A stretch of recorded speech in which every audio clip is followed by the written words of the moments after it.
But I just wanted to start off what it was like growing up as the son of a wrestling promoter. When I was a kid, it was a fairy tale world. You know, obviously it's not normal growing up around midgets, staying at your house and stuff like that. But it was a good life. It was a fun life. It was good times. Did you always want to be a wrestler? Yes. Yeah. When did you actually start training? 13 is when my dad took me on the road. He started Grand Prix. 1990 was when the territory shut down, much like all the other territories.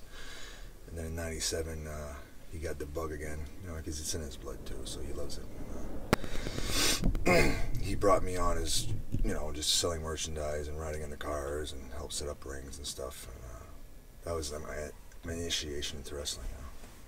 Who were some of your favorites when you were growing up in your dad's territory? My dad's territory? Yeah.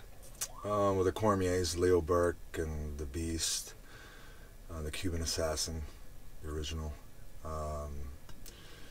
And then he started bringing some guys off WWF television, like the Dynamite Kid, Harley Race. But first time I saw Masahiro, I told this story a million times, but Masahiro Chono was the first Japanese wrestler I ever saw. And that's really, it was the first and last match I ever saw my father in. So he was the babyface, obviously, so working with Chono, was the heel, it was like I was captivated. You know? And did you have much interaction with Dynamite Kid when he was in your dad's territory? Not really. He gave me his ring jacket. I still have it at the house. But I was starstruck because, you know, I saw him off TV or whatever, right? And he was special. And you mentioned Cuban Assassin. What was that whole story with him in the WWE? Like, that he pulled a knife on Bad News or something? I'm not sure. I think there was some heat there. It might have been between the wives or something. There was, I don't know exactly what the story was, but I know there was some tension there between the two. Did you ever have much interaction with Bad News Brown or Alan? I sat next to him the whole summer on that 97 tour, and he's one intimidating son of a gun, I tell you, man. He could, well, he's a judo champion, right? You know? Yeah, bronze medalist or something at the Olympics. And he was a guy you didn't want to mess with, man. But he was a gentleman, you know. And why was it that you used the Rougeau name when you first started? My father didn't want me to use the name Duprée at the beginning. And I actually came up with it. Rocker René Rougeau. I thought it was catchy. But we actually had another René Rougeau back when Dad had the television going in the 80s. Okay. He was either René Rougeau or Michel Rougeau. He was a bodybuilder from Montreal. And actually, when I grew up, and I grew my hair out, I kind of looked like him. And you won Mr. Canada too when you were younger, right? 17, yeah. 17. What year would that have been? 2001. 2001. Wow. And when you were that age too, was Rip Rogers still around the territory? The Hustler, yeah, 97, yeah. My dad brought him in. It was originally supposed to be Bulldog Bob Brown. He called up Bob Brown to be the booker, just a book. But about a month before the tour started, he died of a heart attack. And then he brought in Rip. Do you have any interesting stories about him from those days? Oh, he healed the hell out of me. He kayfabed me. I'd be sitting in the back and I'd ask him, so when did you start working out? What? Just kayfabed me, just be a total prick. But then I saw him in the gym and you could see that, you know. And he was there with his wife who was like 8 months pregnant. He drove up from Indiana all the way to my dad's territory, which is about 20-some hours, with a fucking 8-month pregnant wife. It's crazy. An old beat-up Buick. Wow. Yeah. And did the marriage last? No. And you ended up, I was part of this too, but you ended up being in Matrats for their big pilot episode. You fought Harry Smith What are your memories of that? That was, I flew to Calgary, and then we met Teddy Hart. He picked me up at the airport, and he was late, and I thought I was going to be stuck at the airport. But then, the first time I met Teddy, he was, I mean, he stood out. I mean, he had shirtless, but he had a vest with no shirt underneath, and his huge diamond cross. Basically the same way he dresses now, he dressed back then too. I mean, he looked like a star, you know. And then he had this Acura, a really nice car, but it was all like dented on one side. It was completely totaled. And then first question he asked was, "You smoke pot, Rene?" And at the time I was, you know, completely straight edge, and I didn't do anything. But he brought me to his house, and I met Harry. I didn't. Harry. He had a wife with a newborn kid, and then his sister Annie was there. And I've been infatuated with her for like ever. I always ask. Every time I see her, I was like, "So, how's your cousin Annie? Is she talking about me?" She was cute. But Matrats, yeah, they didn't pay me. The check bounced. So, but I had a good match with Harry though. That was cool. And you ended up getting a tryout with WWE pretty soon after that. Lanny Poffo told us that he was instrumental in setting up that Very tryout. much so. Yeah. He helped initiate the deal. Where through one of his mutual friends that I went backstage when they came to Moncton, and I met with the office there, and I just gave him my package, and they invited me to a tryout. And that was, I guess, before NXT or anything like that. So it yeah, they had. I think they had just shut down Memphis and created HWA, Heartland Wrestling Association. And that's where the tryout was in Cincinnati.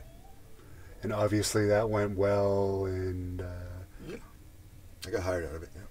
Were you told at the tryout you'd probably be hired? Or I kind of got a feeling, yeah. Who was running that tryout? Dr. Tom was there, and then all the agents showed up. It was a week-long tryout, so like every day there'd be I met Jim Cornette, and I met Denny Davis, and Arn Anderson, and John Laurinaitis, and all those guys. They all showed up. And before I move on from the tryout, do you have any interesting tales about Lanny Poffo from knowing him?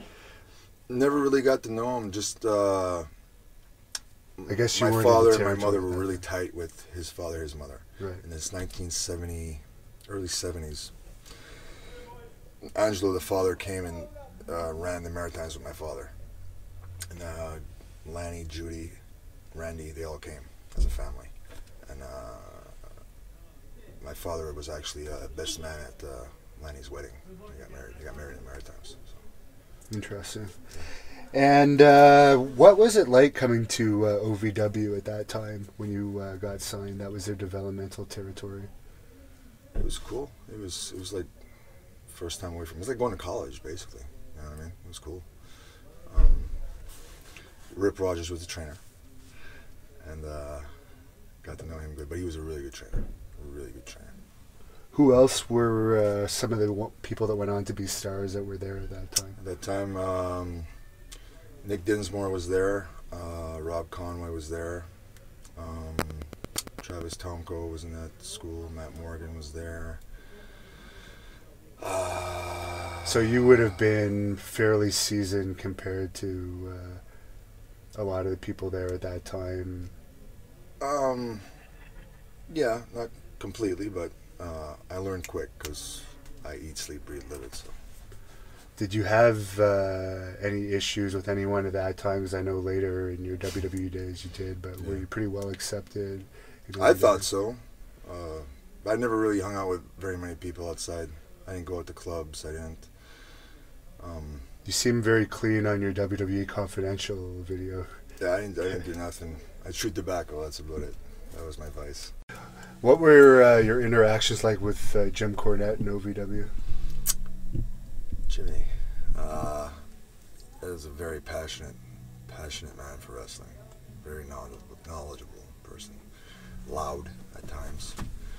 If something's not done correctly, he'll let you know. Sometimes overly, I think. obviously you've heard stories of him going a little off the... Were you there for that Santino incident? No, I was not there. I was not there for that. I heard about it. Everybody heard about it. What exactly happened there from what you heard? It was a situation where Cornette was trying to do something with the boogeyman, and it wasn't done right. Santino started laughing or something, and again, Cornette's very passionate, and if something's not going as he wants, he'll let you know. And some people say that's the reason he was ultimately signed, because I believe Santino didn't have a contract at that moment. Could be. Because of that incident that occurred, to avoid legal ramification. Could be, yeah. Who were the talent relations people that you were dealing with at that time? John Laurinaitis was the head of talent relations. And there was a step below it. That position got changed like every year I was there. At first it was Kevin Kelly, and then they gave that position to another guy named Bob something. And then Tommy Dreamer got in that position. I think Dr. Tom was there for a while. And eventually Mike Bucci, I think. What did you think of Mike Bucci? Wow. Oh, talk louder. I really liked Nova. He was very helpful. I said before that I thought he had changed when he got that position. Maybe I shouldn't have said that. But I wasn't the same person either at that time. I was not in the right frame of mind. However, I think he overreacted when he heard about it. But that's the past, and to each his own. And when did you find out you were going to be called up to the main roster? About 6 months after I got to OVW.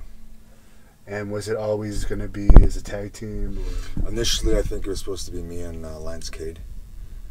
We were tag teaming in OVW, and then we got brought up for dark matches together. But then the whole Iraqi war happened with the France pulling out, not wanting to support, or whatever. It was a given. It was like a faith for me and Sylvain. And Sylvain wasn't a wrestler before he was signed, right? No. What do you know what he was before? Is it a Calvin Klein underwear model? Calvin Klein underwear model. A very well paid Calvin Klein underwear model. And then he became friends with Pat Patterson. Yes. And Patterson took a liking to him, I guess, and got him a WWE contract. So did they kind of just throw you together, or did they send him to OVW for a while to? Yeah, he was there maybe a couple of weeks.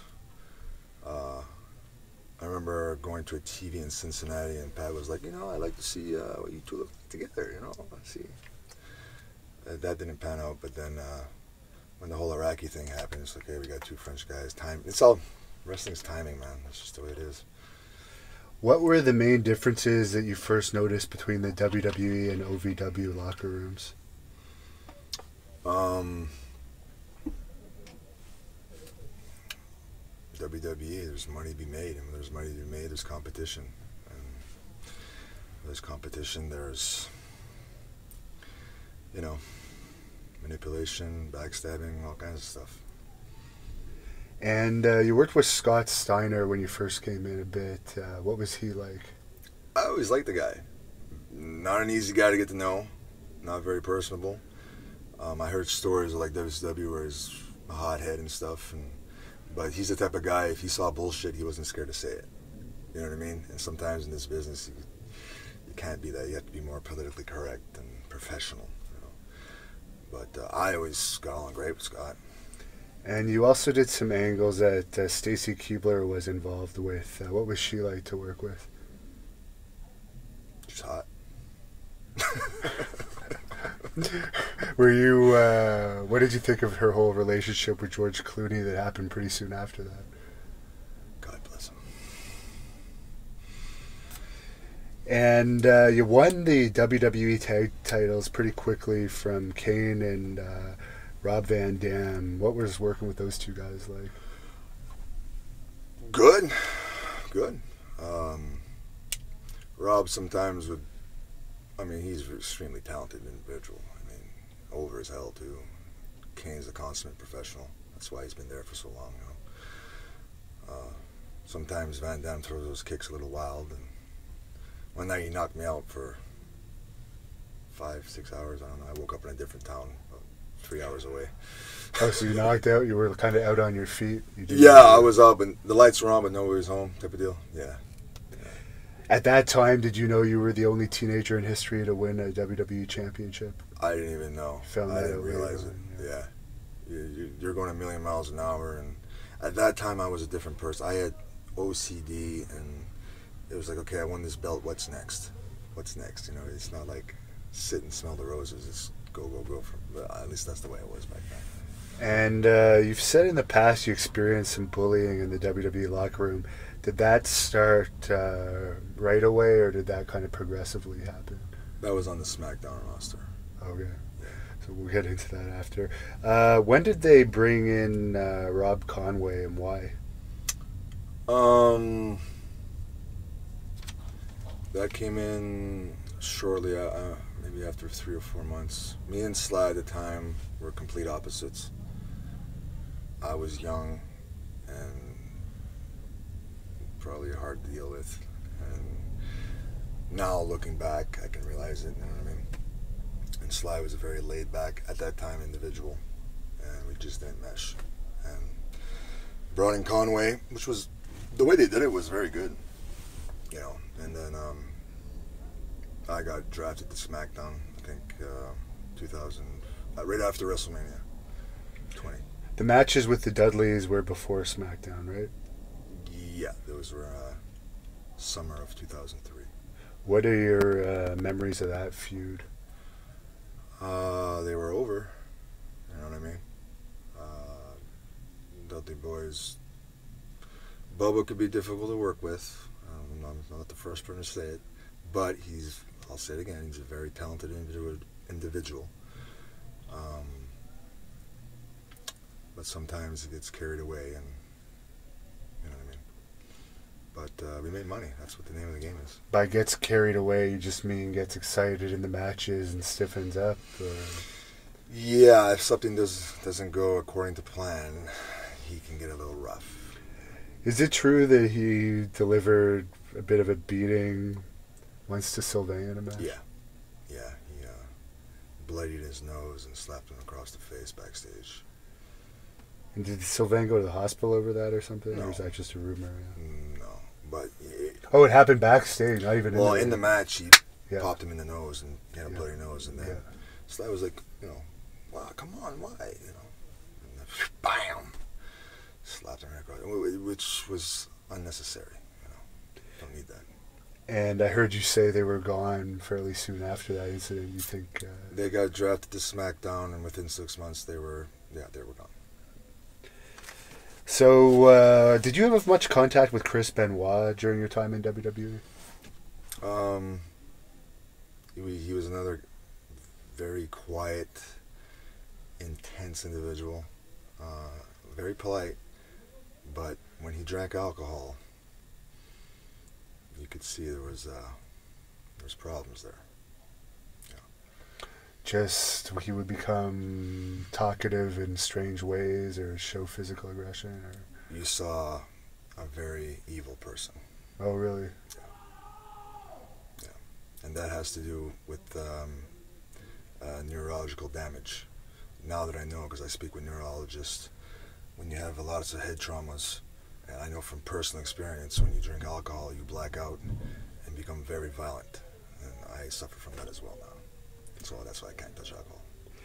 And I've heard you say this before, and we're going to be talking a lot about the Chris Benoit murder in the next year because it's a 10-year anniversary, but we're going to be interviewing some people that were close to it. But what was your theory on what happened with the killings?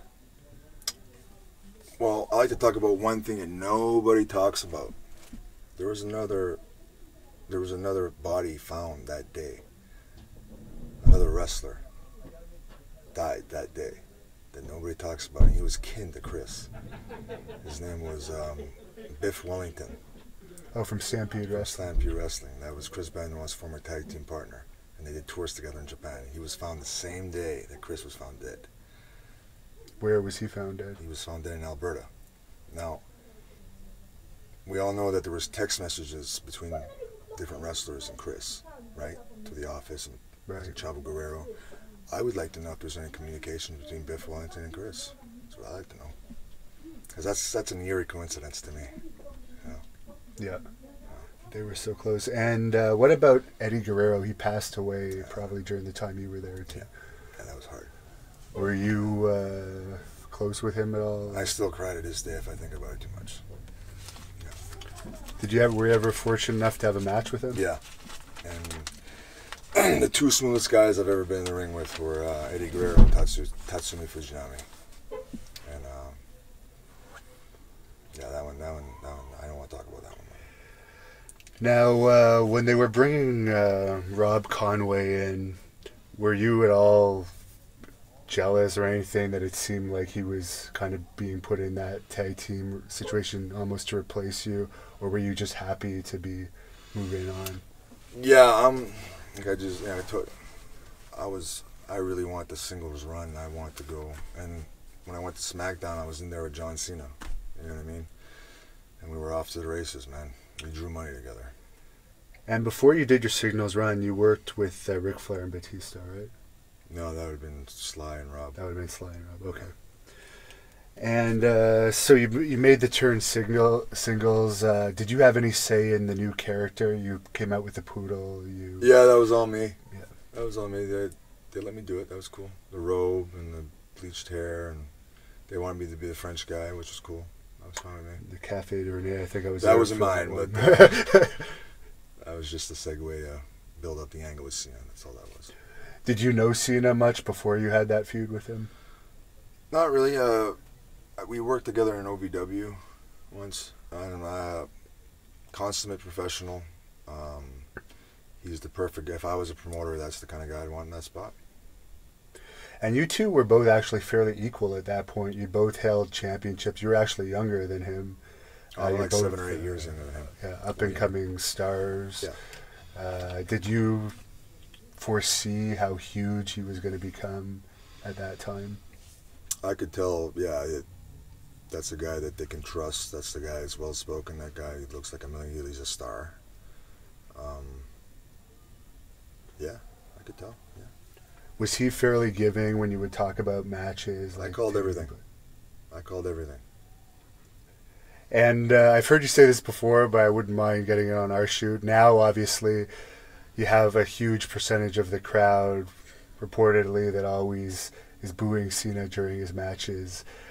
Back when you were feuding with him, that didn't happen too much. Why do you think that is? Because I was a heel. I can get people to hate me. I'm not trying to do fancy moves. I'm trying to get people. I'm there to build him. That's my job. That's what's kind of lacking in this day and age. And you said the harassment kind of began when you were a singles star. Would that have been Bradshaw being the main perpetrator? That's just the way the guy is. He's obviously still there. They obviously like him. You know, everybody has a unique way, a unique personality. Maybe that was just his way of breaking in and testing you. You know what I mean? What type of stuff was he doing that was getting under your skin? Just name calling, and at first it was like, okay, blew it off, but then it just became more and more and more to the point where it was very hurtful after a while, you know. But you never try to show it, you know. But like I said, that was the past. And were you around when Joey Styles knocked Bradshaw out? No, but I heard about it. And I guess you probably weren't feeling too sorry for him. Well, push the butt. Where's Joey now, and where's Bradshaw? Yeah, Bradshaw still got the position. Yeah. And there's a huge thing that's always talked about. I know you've talked about it a lot, but a lot of our fans don't know about it. You're basically assaulted legitimately in the ring by Bob Holly. It seemed like it was almost a setup from the versions I've heard. Can you just give us the extended version of that? It's been told a million times, but I got kicked in the head. If you can see the close-up of that. There's the scar. I don't know if you can see it. I got kicked in the head got a massive concussion. A hematoma developed. They operated it in a locker room. I got infected. It wasn't taken care of. I should have rested, let it heal before I got back in the ring. I was just doing as I was told. And it actually exploded in a fucking, excuse my language, exploded in an airplane. What happens is they got rid of the hematoma, but it was attached to an artery. And the artery was feeding blood to the hematoma, which was making it bigger and bigger. I mean, it was swollen out to here. And as we were touching down in Cincinnati from Buffalo, connecting to Louisville, Kentucky, the air pressure in the cabin changed, and I was in the lavatory, and just exploded. So I actually pressed the call attendant button, and I can just imagine like the stewardess like opening the door and seeing this guy with just blood just pouring out of his head. You know what I mean? Like, and she comes back with 2 bottles of water. Sweetheart, I'm not thirsty. I'm bleeding to death here. And going into that match with Bob, did you have any suspicions that... At the last second, Kenzo was like, Rene, be careful. He knew what was going on. Yeah. And that was all over, I guess, you'd rented a car or something. I made a mistake. Okay, hey, you're young. You ever make a mistake when you were young? You ever make a mistake? No, you're not perfect. Nobody's perfect. You made a mistake. Did I handle it? He goes on to say that I never offered to pay him, which was complete horseshit. He was sitting at a table in Dallas-Fort Worth when he called me out on it, and he was sitting there with Bradshaw, and my memory was like, you know, because you're going a million miles an hour, and this was 2 months prior, and I was like, whatever it is, I'll pay you double. Just let me know. And that's not good enough. And at that time in the locker room, if you did a little thing, they would blow it out of proportion to make it a big deal. Because that's just the way it is. There's a massive amount of paranoia there, where people are job scared, and that's the way they do their business, to keep up productivity, and they would have loved to see a guy like me just go away. You know what I mean? Had you been friends with Bob previously? Yeah, looking back, it was probably a mistake to ever ask to ride with him, but my thinking was like, you know what, I'm going to prove myself to these guys and show them that, you know what, I work hard in the gym, I fucking diet just as hard as you guys, and you know what I mean? I want to learn, and I want to be one of the boys. You know what I mean? So, whatever. And from what you know, the locker room's a lot different now. It's not. From what I hear, yeah. And those guys should be very happy that it is different. So. And did you ever have any matches with CM Punk during your singles run, or was that? I was asked that, and I got memory loss. You know, I was on YouTube. I was like, yeah, we did work together a few times. Yeah. What are your thoughts of him on a wrestler and quitting when he was fairly on top for a while there? On the outside looking in, as an independent wrestler, you're like, what the fuck are you thinking? But when you're there, you understand. Okay. Was he right to go on a podcast and tell his story? I think a lot of people wanted to know about it. Yeah, we're interested, but now he's being sued. So, you know, that's a good idea. And I've heard you say that they had plants in the audience. Yeah. To try and get. I've seen it firsthand. Yeah, one time. What would they do? They would do chants, and then it's like a ripple effect, right? They hear chants, and then try to get the people up. So they just send a bunch of people out in CM Punk shirts. Or ECW shirts, yeah. I seen like 3 or 4 guys all scattered around the arena, and I was like, wow. I guess if you really want to get somebody over, you know. And I have to ask you this because it just happened last night. Yeah. What are your thoughts on CM Punk's fairly pathetic performance? Well, I think Michael Landsberg's really happy about the outcome. And we all know that wrestling is predetermined, but you do have to be tough. And how do you think that makes wrestling look when you have a WWE champion showing such kind of pitiful skills in a real fight? Ask yourself that question. And I already know that you probably didn't have much contact with this guy, but on the other end of the spectrum, you have Brock Lesnar, who is fairly legitimately tough, and he was around during the time. He had credentials. Brock was an NCAA wrestler. The guy knows how to, in wrestling, as you know, is one of the greatest combat martial arts there is. Punk, I don't believe, played sports in high school. I don't believe he was ever in a real... Well, there was Teddy Hart fight. Which he lost, for what I understand. But the thing is, I'm hearing like he was doing comic books and he was doing movie roles. You have to dedicate yourself 24/7 to this. You know what I mean? You're not in there with some chump off the street. You're in there with a guy who had legitimate fights and he was a tough guy. Plus, the fact that he's involved in a lawsuit, he had too many distractions. You know what I mean? There's a lot... Plus, he's 38 years old. He's had hip surgery, knee surgery. He was an independent wrestler for 16, 17 years. I can guarantee he has at least 16 or 17 concussions. You know what I mean? The odds were not in his favor.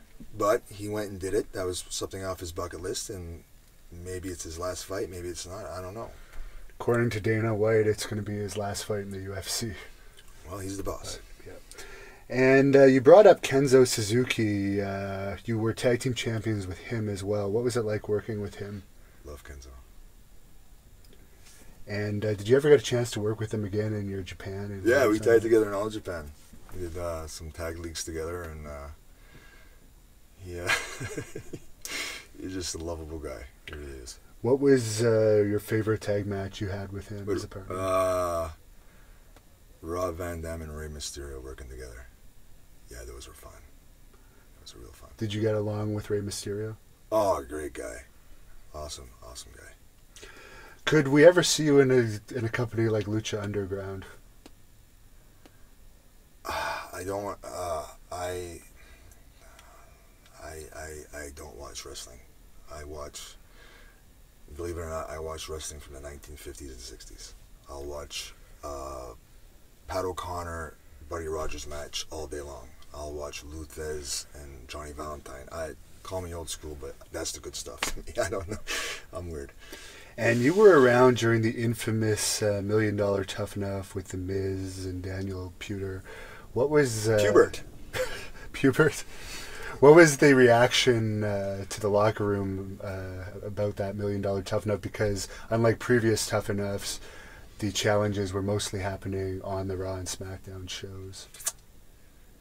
Well, if you're busting your ass 300 nights a year, and this guy off the street is making twice as much money as you have to sit in Louisville, Kentucky and eat burritos, how would that make you feel?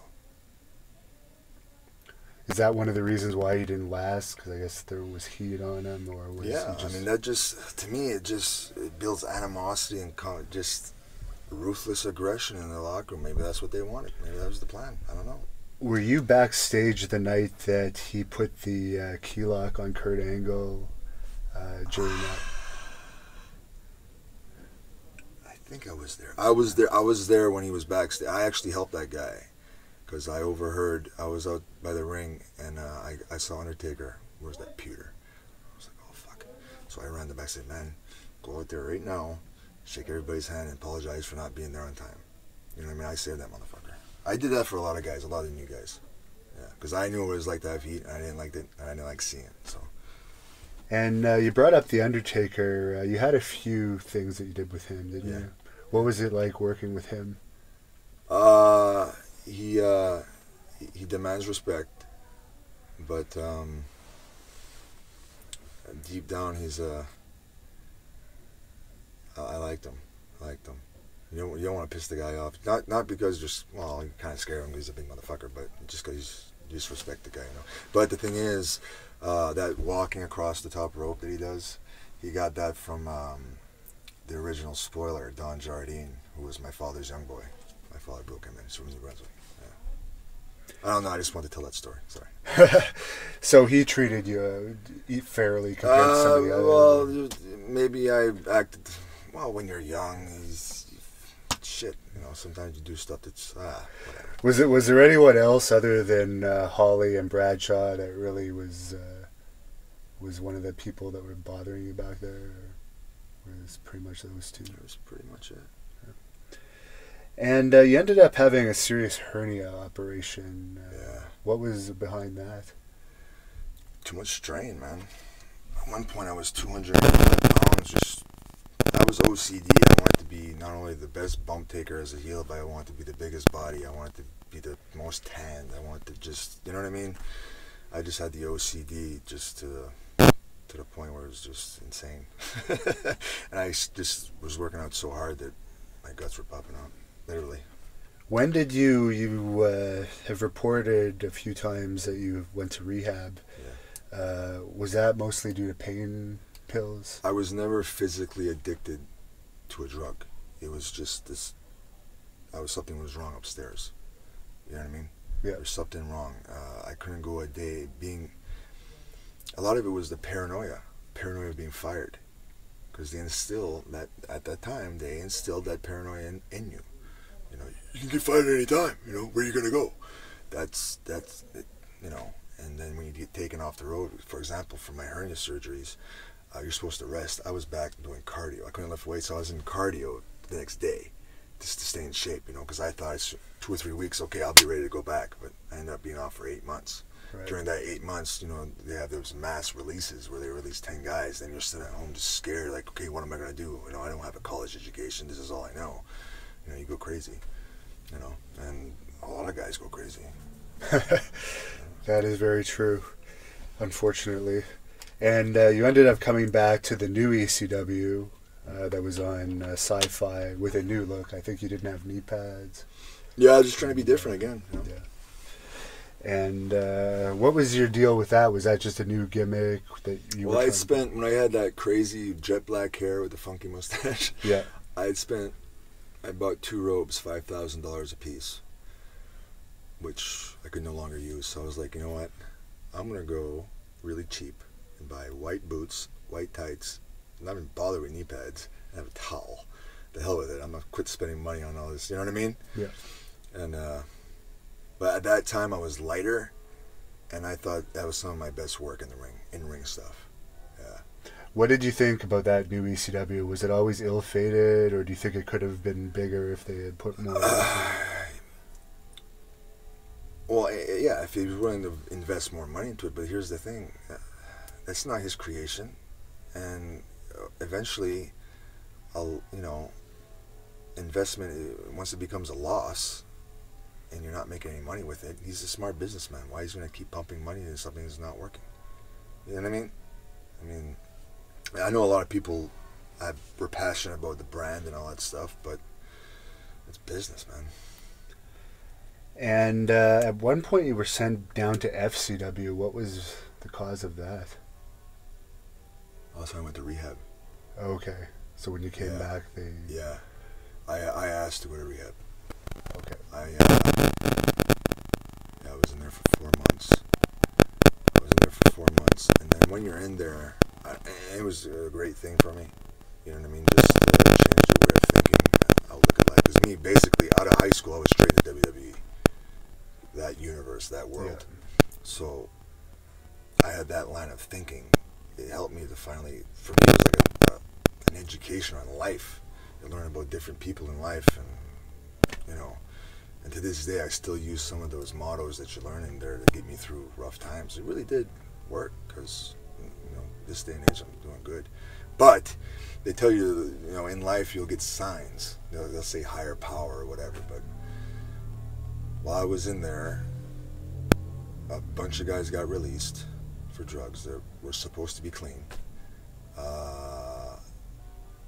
And a week after I got out, I believe, the Chris Benoit incident happened.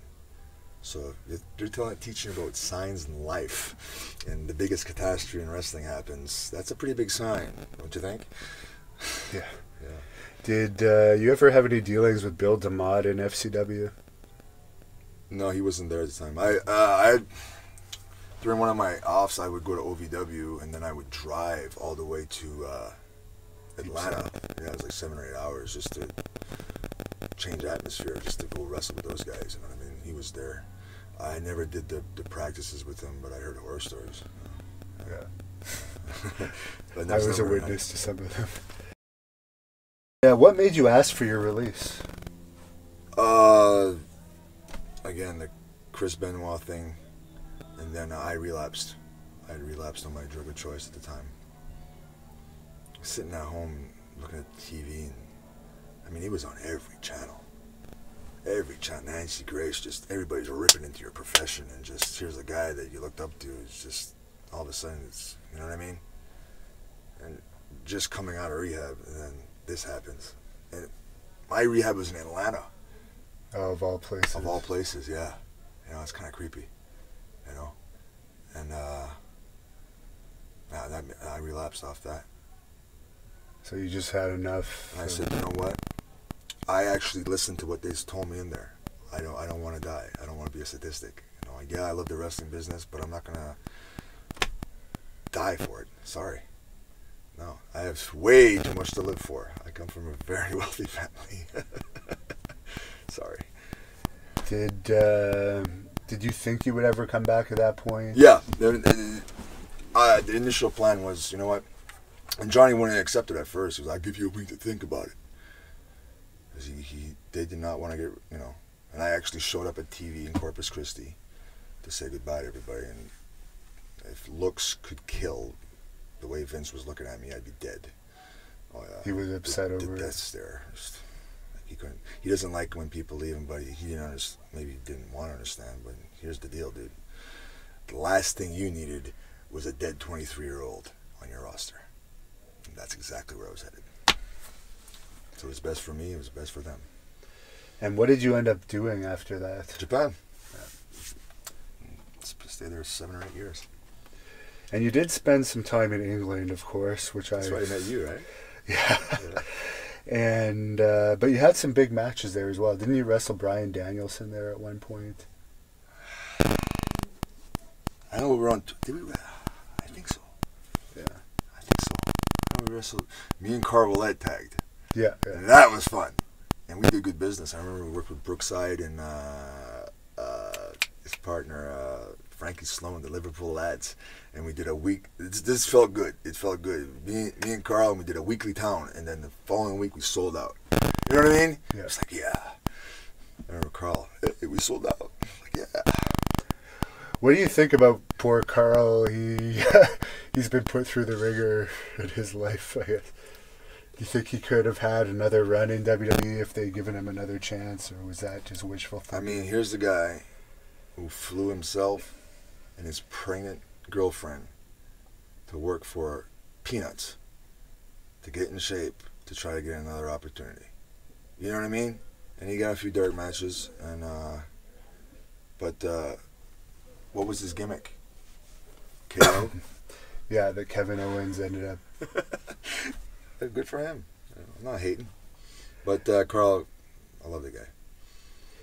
And speaking of KO, what do you think of, you've always been a body guy and guys in your dad's team? Listen, I'm not going to criticize a guy's physique. I only met the guy once. No, I can hate on him, and why? The guy, everybody has different dues in life to pay. Okay, yeah, I busted my ass in the gym, worked out to get the physique. He didn't. And he beat all the odds because who the fuck would have think that guy would have made it? You know, just based off his look. I'm just saying, realistically, at the time I was there, that guy wouldn't even gotten a dark match. But the business has changed, and good for him. You know what I mean? But here's the thing. Save your money, pay your taxes quarterly, and invest it wisely, because shit comes to an end. You know, you're one injury away from being finished. So hopefully he's got a good head on his shoulders, and but the guy loves his family, so you gotta respect that, man. And speaking of other French Canadians, well, I don't know if he's French or not, but he's from Montreal. Sami Zayn. What do you think of him? Super nice guy. Super nice guy. Never. I don't want to. It's not in a bad way. I never bothered to. I don't watch any wrestling. Right. So you don't. It's not that I just. For me, it hurts my heart to watch wrestling. And I've heard Luke Harper's one of the big stars there now. You've had a match with him too, haven't you? Love Brody Lee. Yeah. We the big son of a bitch too. We went to England, and then we're working for Brian Dixon in those the camps. Yes. And I don't know if he came to the door. I went to the door, and I saw this big son of a bitch. Wow. And he fucking stiff though. But I'm stiff too. So, but I'm glad for him. He should get a bigger, bigger position. And you ended up in Hustle, as you mentioned before. Yeah. What do you want to just tell the fans about some of your accomplishments there? In Hustle? Yeah. You went by René Bonaparte, right? Bonaparte, yeah. What was the reasoning for the name? I don't know if they wanted to. They were scared to use the Dupree name, which that bothers me. The WWE thinks they can take my name. Sorry, that's my father's name. That you didn't create that. No, that doesn't spell. No, sorry. But Hustle, I got to work with all the major stars. I got to work with Kawada. I got to work with Tenryu. I got to work with Koshinaka. I got to work with Muda. I got to work with Akibono, who's a huge he was in WrestleMania against Big Show. Yeah, but I mean, he's a god. He's the Grand Sumo champion. You know what I mean? He's a great dude too. I got to work with all the top guys in Japan with that promotion, and that was, I wish I had that gig again. And you were partners with Lance Cade there too. Yeah. I didn't even know he was booked. I just showed up one day, went down to the hotel, eat breakfast, and there was Lance. I was like, holy shit. Because you were going to be partners with him at one time. Yeah. So. And then as soon as they put us together, they call us the Texas Napoleons, and Anjo was one of the bookers. He was like, great team. And, it was cool. So were you teaming with him at the time that he unfortunately passed away? I got Lance's job in All Japan. We had remained in contact. He got rehired with WWF, and he emailed me. He's like, man, I'm just not happy here. I said, okay, I'll see what I can do. And I got him his job in All Japan. And unfortunately, the day before you're supposed to fly out, he passed away. Too young, man. Why do you think so many wrestlers die young?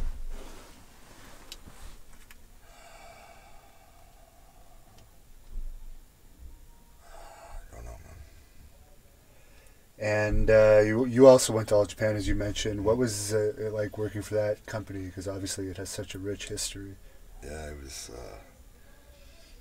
first tour I did, I was working for Hustle, and then a lot of times you'll work for one company and they like broker you out to different companies. So I did my first week with All Japan. It was like, wow, this is it. Just on the road, sponsored dinners. I mean, and that's where I met my wife too, and started dating. And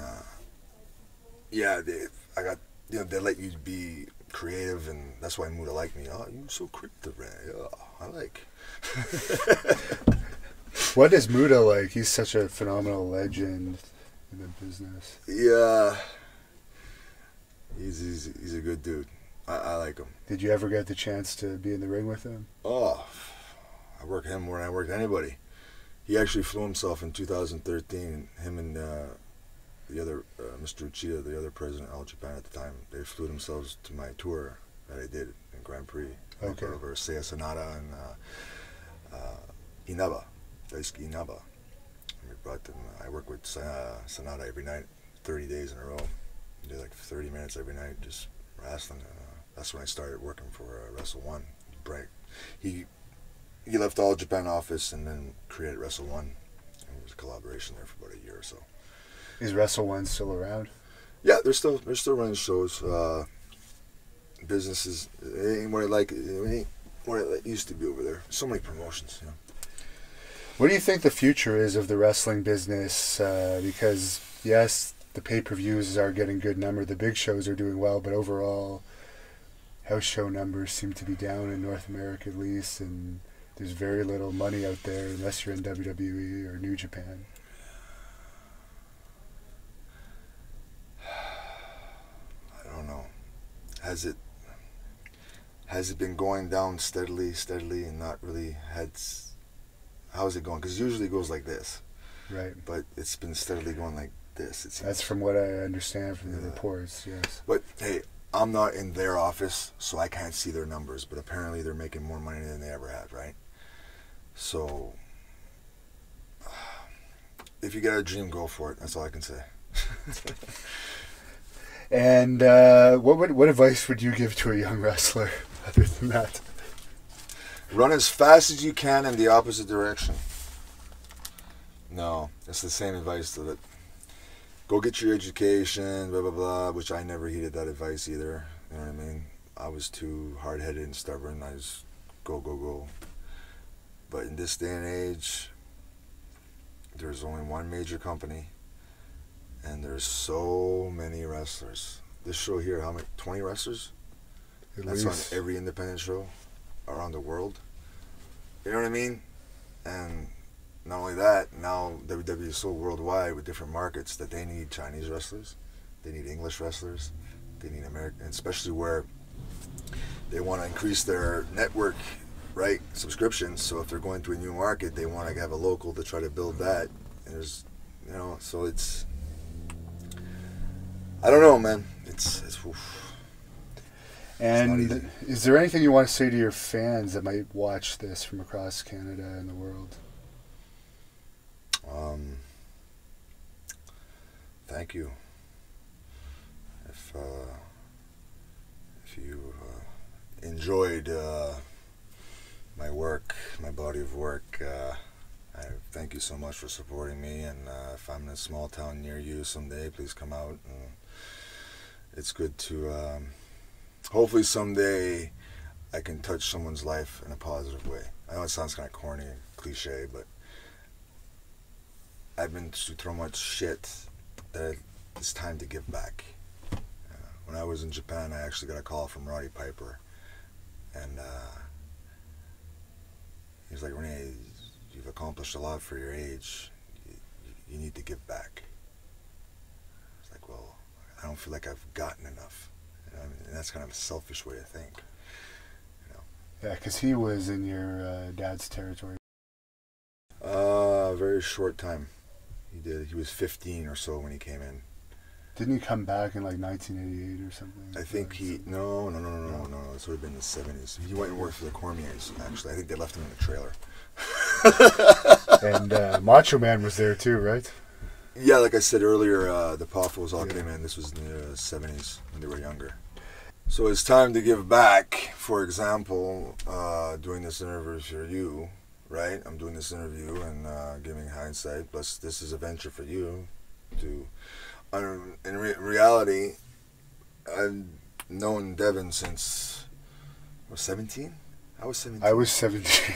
Oh, yeah, I think we were both 17. Yeah, and you know, the guy had passion for wrestling and probably should have gotten more opportunities than, you know what I mean? But he's just as passionate about wrestling as I am. You know what I mean? And when you love it that much, you know, but never give up, never say never. And you're like me, you're going to be involved with it for the rest of your life. Oh, yeah. Whether you like it or not, it's the drug, man. You're hooked. It's worse than heroin. There's no rehab. There's no rehab for it. Yeah, you can't get away from it. It's the worst, but the best. I can't explain it. And the dance that you did in WWE, that's the French tickler, right? Yes. That was called. Did you come up with that, or was that a creative thing? That was Rick Martel. I stole it. Yes. And I actually apologized to him, but he said, "No, it's okay. If you can use it, go ahead." I love Martel's class act, man. And you're wrestling coming up here for Great North Wrestling November 5th in Hawkesbury. Can we expect to see that dance there? I might just pull it out. I got bad ankles. I can't guarantee anything, but if the people, you know, you got to be at least 1,000 or more. If 1,000 people or more, I'll pull out. But anything less than, I don't know. And finally, where can we follow you if anyone wants to follow you on social media? I only have a Facebook. There's been a few fake accounts on Twitter and stuff. That's not me. Yeah, I don't do the Twitter thing. With Facebook, I got a Dupree, which is at its limit, and I got my real name, which that's almost at its limit too. So I might have to create another Facebook because I got so many requests and stuff. So. Cool. Well, thank you very much, and we look forward to seeing you in Great North Wrestling. Okay. Wait to be there, brother.